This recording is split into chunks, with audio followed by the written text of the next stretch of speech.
Hai, Assalamualaikum semuanya. Berjumpa lagi dengan Sherly dalam program Ada Apa? Teman-teman, akhir-akhir ini Sherly sering mendengar anak-anak muda berbicara tentang digitalisasi dan kemajuan teknologi. Kemajuan teknologi memang keren dan amat sangat kita butuhkan. Tapi rasanya kita semua juga harus berhati-hati karena teknologi selalu bisa menjadi pisau bermata dua. Di satu sisi sangat membantu, namun di sisi lain juga banyak dampak negatifnya.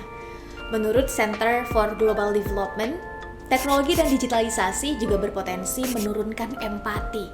Dampaknya, kita semakin egois, individualistik, hanya mementingkan diri sendiri dan tidak mampu merasakan sisi-sisi kemanusiaan yang justru menjadi nilai dasar yang dapat menyatukan kita. Apapun suku, apapun budaya, keyakinan, bahasa, bahkan latar belakang bangsa dan negara kita. Dan menyadari potensi penurunan empati ini secara besar-besaran di era yang serba cepat ini, akhirnya tim Ada Apa berinisiatif membuat video ini untuk mengajak kita semua kembali sama-sama belajar, menumbuhkan, melatih, dan mempertahankan empati pada sesama, dimanapun dan sampai kapanpun. Dan seperti biasanya teman-teman, dalam video Ada Apa, kita akan melihat dari 3 sudut pandang utama. Yang pertama adalah, apa sih empati itu? Yang kedua, kenapa empati itu penting? Dan yang ketiga, how to be more empathic. Gimana caranya agar kita bisa lebih berempati? Teman-teman, saya yakin kita semua sudah sangat familiar dengan kata empati. Ada yang mengartikan sebagai kemampuan memahami posisi orang lain, merasakan pengalaman orang lain, dan sebagainya. Nah, untuk menyamakan frekuensi dalam video ini, tim Ada Apa mengambil 2 definisi empati yang bisa kita jadikan acuan. Definisi yang pertama adalah dari Merriam-Webster Dictionary yang mengartikan empati sebagai tindakan memahami, menyadari, dan peka terhadap pikiran, perasaan, atau pengalaman orang lain tanpa dia atau mereka memberitahu kepada kita secara eksplisit. Dan menurut Sherly, definisi yang ditawarkan oleh Merriam-Webster Dictionary ini juga menarik teman-teman. Karena ternyata empati itu harus dimunculkan bukan hanya terhadap kondisi terkini orang lain, tapi juga pada masa lalunya. Definisi kedua yang Sherly dan tim pinjam dari Roman Krishnarich dalam bukunya yang berjudul Empathy, Why It Matters and How to Get It. Roman mendefinisikan bahwa empati sebagai the art of stepping imaginatively into the shoes of another person, understanding their feelings and perspective, and using that understanding to guide your actions. Yang artinya kurang lebih empati adalah seni membayangkan berada di posisi orang lain, memahami perasaan mereka, dan berimajinasi. Itulah yang akan memandu tindakan kita ke depannya. Nah, dari 2 definisi tadi, setidaknya kita bisa menyimpulkan teman-teman bahwa empati adalah kemampuan kita untuk membayangkan, memahami, dan merasakan keadaan orang lain, baik yang dialaminya sekarang maupun di masa lampau. Lebih lanjutnya teman-teman, ternyata empati itu ada banyak jenisnya. Setidaknya ada 3 jenis empati menurut Paul Ekman dan Daniel Goleman, yaitu yang pertama, cognitive empathy, di mana kita mencoba memahami kondisi orang lain tanpa melibatkan perasaan atau pengalaman kita sendiri. Jadi pure, murni aja kita melihat dari sudut pandang orang tersebut. Contohnya, saat teman kita bersedih, karena bisa jadi orang tersayangnya, orang tuanya, suaminya, kakaknya meninggal. Nah, kita mencoba memahami apa yang kawan kita rasakan tanpa melibatkan perasaan atau pengalaman kita sendiri. Meski mungkin kita sudah pernah merasakan dan mengalaminya. Karena bisa jadi kondisi kehilangannya mungkin sama, namun memberikan bekas rasa dan memori yang tentu berbeda. Yang kedua adalah emotional empathy. Nah, kalau yang ini teman-teman, kita melibatkan lebih banyak perasaan, feeling, untuk mengetahui apa yang kira-kira orang lain pikirkan dan apa yang orang lain rasakan. Mereka yang punya tingkat sensitivitas lebih tinggi biasanya memiliki kemampuan emotional empathy. Contohnya, teman-teman adalah orang yang beruntung bisa makan 2-3 kali dalam sehari dengan menu yang sesuai teman-teman inginkan. Maka melihat isu naiknya harga sembako misalnya, mungkin akan biasa bagi teman-teman. Namun tidak biasa bagi teman-teman kita yang merasakan kesulitan dalam hal finansial. kita bukan hanya mampu merasakan apa yang mereka rasakan, seperti sedih, kecewa, bingung, marah, namun kita juga bisa berlogika dan berpikir seperti apa yang mereka pikirkan. Yang ketiga adalah compassionate empathy, yaitu kombinasi antara kognitif dan efektif empathy atau emotional empathy, sehingga memunculkan tindakan tertentu sebagai keputusan pilihan sikap kita terhadap orang lain. Misalnya nih teman-teman, kalau kita dengar ada bencana alam, kita tahu bagaimana kondisi di sana. Kita membayangkan bagaimana perasaan para korban, kita coba masuk ke dalamnya hingga kita tergerak untuk melakukan penggalangan dana. Bertindak sesuai dengan apa yang mereka butuhkan dan sejenisnya. Nah, ketiga jenis empati itu sama-sama penting untuk kita miliki teman-teman. Karena tentu kadang situasi dan kondisi mengharuskan kita untuk bukan hanya mengetahui dan memahami kondisi orang lain saja, melainkan kita harus ambil tindakan dan ambil peran. Benar nggak? Teman-teman, setidaknya ada 3 alasan utama kenapa empati menjadi sesuatu yang krusial bagi kita semua sebagai manusia. Alasan yang pertama adalah a better social relationship, hubungan sosial yang lebih baik. Mari kita intip pandangan para ahli dalam bidang ini. Roman Krishnaridge masih dalam bukunya Empathy, Why It Matters and How to Get It menyebutkan bahwa empati dapat menciptakan the revolution of human relationship. Lain halnya dengan David Howard dalam bukunya Empathy, What It Is and Why It Matters menjelaskan bahwa orang yang bisa berempati lebih memiliki skill komunikasi dan interaksi yang baik. Menurut Howe, orang yang bisa berempati akan pandai membaca ekspresi wajah orang lain, punya kemampuan mendengar yang baik, eye contact yang tepat saat berkomunikasi, sehingga percakapan dan interaksi akan lebih nyaman dan positif. Brian Goldberg, founder dari American Women's Magazine, pun mengamplify hal yang sama, bahwa kemampuan kita berempati akan berbanding lurus dengan cara kita memperlakukan orang-orang di sekitar kita, memaintain hubungan baik dengan lingkungan, bahkan dengan orang-orang tersayang sekalipun, agar tidak disalahpahami. Karena ternyata seringnya masalah utama kita sebagai makhluk sosial, baik itu dengan teman, atasan, orang tua, kawan organisasi, rekan kerja secara profesional, adalah pada komunikasi. Dan salah satu kunci komunikasi efektif serta mempengaruhi adalah menggunakan empati. Video tentang teknik komunikasi akan kita bahas di Ada Apa episode selanjutnya ya teman-teman. Nah, back to the topic, menurut Shirley, dengan kita punya empati, kita jadi punya basic skill. Setidaknya buat membantu orang yang sedang membutuhkan dan lebih aware dengan kondisi sekitar. Contohnya aja nih, selama pandemi misalnya, kita bisa melihat bahwa empati itu punya power yang luar biasa. Banyak orang yang tergerak membantu bagi-bagi makanan, menolong orang yang sedang kesulitan, dan sejenisnya. Alasan yang kedua adalah leadership skill. Oprah Winfrey pernah mengatakan, leadership is about empathy. It is about having the ability to relate to and connect with people for the purpose of inspiring and empowering their lives. Teman-teman, quotes ini mengingatkan kita semua bahwa empati adalah salah satu skill dasar dalam leadership atau kepemimpinan. Dan setiap kita adalah pemimpin, teman-teman, minimal untuk diri kita sendiri.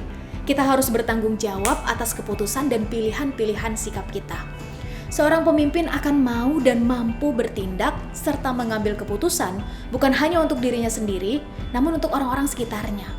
Seorang pemimpin akan dengan senang hati berinisiatif, memahami kebutuhan orang lain, menyadari dan memahami perasaan mereka. Dan Shirley yakin kita semua perlu memiliki kemampuan empathic leadership ini. Karena dalam banyak hal di dunia ini, kita memang harus bekerja sama dengan orang lain dan membutuhkan skill itu. Bener ya? Kepemimpinan yang tidak didasari dengan empati bisa mengubah kita menjadi orang yang arogan, egois, dan mau menang sendiri. Atau bahasa lainnya adalah superiority complex. Nah, video tentang superiority complex sudah ada di episode sebelumnya ya teman-teman. Alasan yang ketiga adalah change our life. Teman-teman, percaya nggak sih kalau empati itu bisa membuat hidup kita berubah? Kalau Sally percaya dengan hal ini. Selain usaha, doa, dan kerja keras, empati adalah salah satu syarat untuk mengubah hidup kita menjadi lebih baik.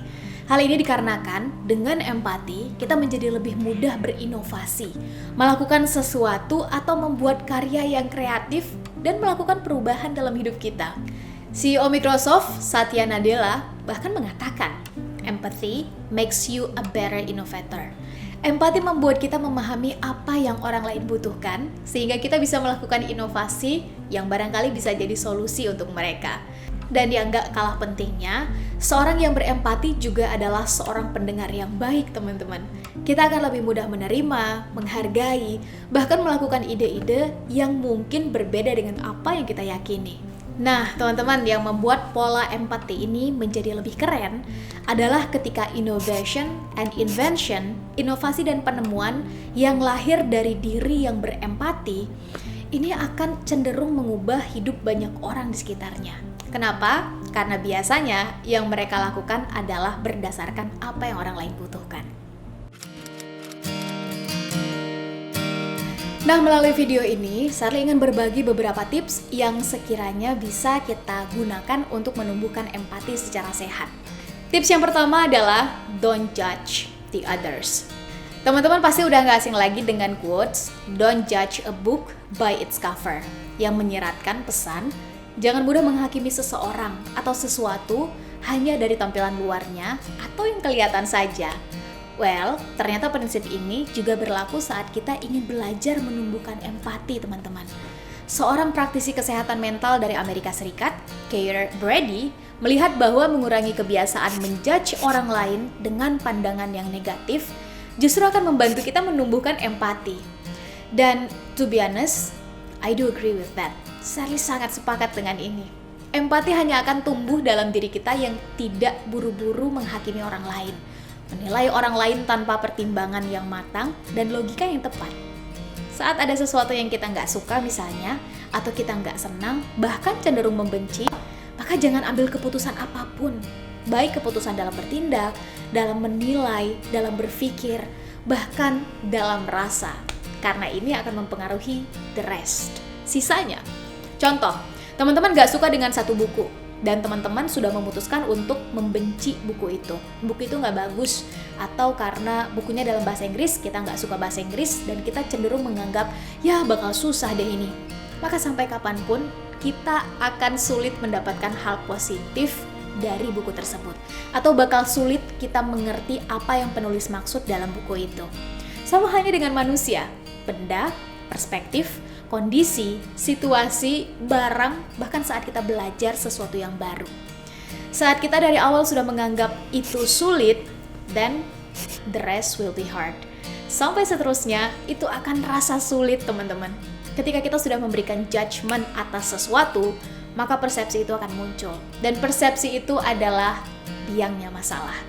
Apalagi saat persepsi kita atas sesuatu itu bentuknya negatif, maka itu akan menjadi border atau batasan kita untuk bertumbuh. Halo teman-teman, apapun dan dimanapun aktivitas kita, penting banget untuk tetap menjaga kesehatan kulit. Salah satunya adalah dengan menggunakan masker dari Scarlett. 2 varian masker dari Scarlett ini punya segudang manfaat. Nah, yang jadi favorit Sherly adalah varian Moo Growth karena selain mengandung Moo Growth extract, dia juga udah mengandung bambu karkol, allantoin, green tea powder, vitamin C, dan glutathione. Bagus banget untuk membersihkan, mencerahkan, dan menenangkan kulit setelah beraktivitas seharian. Cocok untuk teman-teman yang sering terpapar matahari dan menggunakan make up.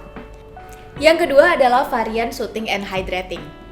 Mengandung grapefruit water, 7 berry extract, rose flower water yang kaya dengan antioksidan. Memberi sensasi dingin menyegarkan, melembabkan, dan bagus untuk kulit teman-teman yang suka kemerahan. Kapanpun dan dimanapun, jangan lupa pakai Scarlett ya. Terima kasih Scarlett, sukses dan berkah selalu. Tips yang kedua adalah listen, dengarkan orang lain. Menurut Greater Good Science Center dari University of California di Berkeley, memiliki kemampuan mendengarkan orang lain dengan baik adalah salah satu ciri atau kebiasaan orang yang punya empati yang tinggi. Dan Sherly sendiri juga sepakat dengan hal ini, karena tentu kita nggak akan bisa memahami, nggak akan bisa merasakan atau membantu orang lain kalau kita sendiri nggak bisa dengerin mereka. Kita bisa belajar mendengarkan orang lain dengan cara fokus saat mendengar mereka berbicara. Ada eye contact yang baik, nggak memotong pembicaraan orang lain. Dan ini bisa kita lakukan dari hal-hal simpel dengan tidak main gadget saat orang berbicara dengan kita. Kenapa ini penting? Karena saya yakin dalam sebuah obrolan atau percakapan misalnya, ada trust atau ada kepercayaan yang kita bangun. Saat kita bisa mendengarkan orang lain dengan baik, maka orang juga akan percaya untuk bercerita pada kita. Dan kepercayaan inilah yang menjadi pupuk untuk tumbuh suburnya empati dalam diri kita kepada sesama. Tips yang ketiga adalah assume ourselves in others' position. Karena berempati adalah seni memahami kondisi orang lain, maka tentu kita harus bisa berimajinasi atau mengasumsikan bagaimana jika diri kita berada pada posisi mereka. Saat kita melihat teman kita bersedih karena gagal mencapai tujuannya misalnya, maka coba kita bayangkan nih, gimana rasanya kalau kita mengalami hal yang sama dengan yang dirasakannya. Hal ini akan membuat kita berempati dan memberikan semangat untuk bangkit pada teman kita. Kita jadi nggak mudah meremehkan, apalagi menghakimi, masa gitu aja gagal. Namun menurut Helen Rees, akademisi dari psikiater Harvard Medical School, membayangkan atau mengasumsikan diri kita di posisi orang lain aja itu nggak cukup. Menurut Rees, kadang kita perlu datang ke tempat mereka, membersamai mereka, dan sejenisnya. Misalnya nih, agar kita berempati pada orang-orang yang homeless di luar sana, maka ada kalanya kita perlu berbicara, mendatangi, bahkan duduk bersama mereka untuk beberapa waktu. Dan langkah ini cukup bisa diterima, setidaknya oleh Shirley dan tim. Karena pengetahuan dan pengalaman itu adalah dua hal yang berbeda, teman-teman. Saat kita melihat langsung kondisi yang dihadapi orang lain, maka tentu kita akan bisa lebih mudah menerima dan memahami mereka. Betul nggak, teman-teman? Tips yang keempat, libatkan diri dalam komunitas. Untuk menumbuhkan empati secara sehat, kita juga bisa memulai dengan melibatkan diri dalam komunitas atau masyarakat di sekitar kita. Take action and overhelp menjadi dua hal kunci yang bisa membantu menumbuhkan empati dalam hal ini. Menurut Derek Carpenter dalam artikel pendeknya yang berjudul How to Develop Empathy in Your Relationship, menumbuhkan empati bukan semata-mata memahami orang lain, tapi juga ada dorongan untuk membantu mereka. Karenanya, melibatkan diri dalam komunitas bisa menjadi salah satu alternatif yang setidaknya menurut Sari dan tim cukup efektif. Apalagi hari ini, kita bisa menemukan banyak banget komunitas yang punya social project. Kita bahkan bisa menemukannya di sosial media. Ada komunitas yang kegiatannya membantu orang-orang yang bisa jadi tidak seberuntung kita, komunitas yang menghadirkan inovasi untuk masyarakat, lingkungan, dan sebagainya. Kita hanya tinggal memilih mau terlibat di komunitas mana dengan kegiatan yang seperti apa. Atau bahkan kita bisa membuat gerakan itu sendiri. Selama itu positif dan berguna bagi sesama, saya yakin anak-anak muda punya daya dan energi untuk terlibat dalam komunitas di luar sana. Dan ini bukan lagi tentang mampu atau tidak mampu, tapi mau atau tidak mau. Tips yang kelima, sekaligus yang terakhir adalah see people as human. Salah satu hal yang membuat kita sulit untuk berempati pada orang lain ternyata adalah karena kita kurang bisa melihat sisi kemanusiaan dari orang tersebut. Sadar atau tidak, teman-teman, kadang kita melihat seseorang terlalu sempurna sebagai sosok yang mandiri, sosok yang punya segalanya, sehingga kita menganggap bahwa mereka nggak butuh perhatian, mereka nggak butuh bantuan, atau bahkan sekedar pengertian dari kita. Atau terkadang kita memilih untuk tidak peduli hanya karena kita tidak kenal dekat dengan mereka, tidak memiliki hubungan darah, tidak memiliki kepentingan tertentu, dan sejenisnya. Padahal teman-teman, mereka juga manusia yang bisa rapuh, bisa sedih, bisa mengalami masalah ini dan itu yang sama juga seperti kita. Karenanya, yuk perlakukan orang lain sebagaimana manusia biasa. Jika kita bisa berempati pada orang lain, maka kemungkinan besar orang lain juga akan berempati pada kita. Yuk, kita sama-sama ingat pepatah dari orang bijak yang mengatakan, perlakukan orang lain sebagaimana kita ingin diperlakukan. Nah, teman-teman, itu dia beberapa tips untuk menumbuhkan empati secara sehat dari Shirley dan tim Ada Apa. Semoga bermanfaat dan kita bisa sama-sama tumbuh menjadi manusia yang punya empati pada sesama. Terima kasih dan sampai bertemu di video Ada Apa selanjutnya. Assalamualaikum warahmatullahi wabarakatuh.